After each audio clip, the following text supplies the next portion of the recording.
აღსენჩები. ახლა თქვენ ხედავთ საპროტესტო მსვლელობას, პოლიციას ჰქონდა მცდელობა, რომ აქციის მონაწილეებისთვის არ მიეცა აზრისა და გამოხატვის უფლება. საპროტესტო აქციის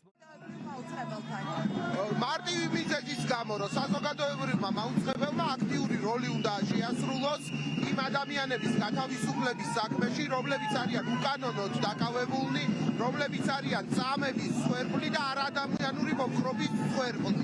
აი ამ მიტინგზე სიტყვას ამბობს ალექს ჩიღვინაძე, შესანიშნავი ქართველი შემოქმედი და ის ამბობს, რომ ერთის ტკივილი არის ყველას ტკივილი, ყველას ტკივილი არის ერთის ტკივილი. ასე რომ ის ადამიანები, ვინც დააკავეს, მარტო არ იქნებიან და ეკნებათ ჩვენი სოლიდარობა მანამ სანამ ციხიდან არ გამოვიდნენ. უახლოვდებით აბრეშუმის ყოფილ ქარხანას. წარსულ ეპოქაში ჩვენგან ხელმარცხნივ მოქმედებდა ხელს რეგიონში ერთ-ერთი მოწინავე ინდუსტრია.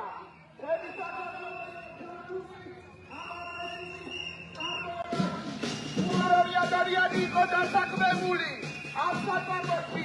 დღეს იქ არის გოგა ხაისრავა სტუდია. აი საქართველოს განვითარება, აი დამოუკიდებელი საქართველოს ადმირიკა, გახურული ხალხები და გოგა ხაისრავას გახსნილი სტუდიები.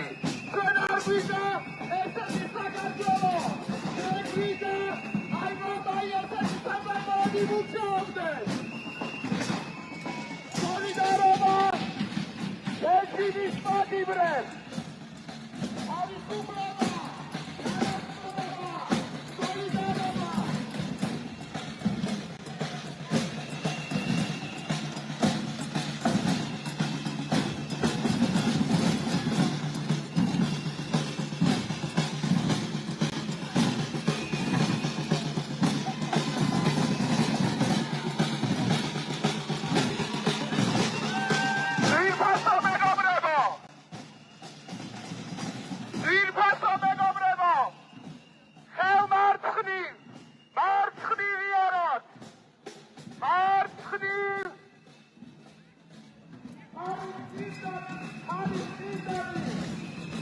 Nada,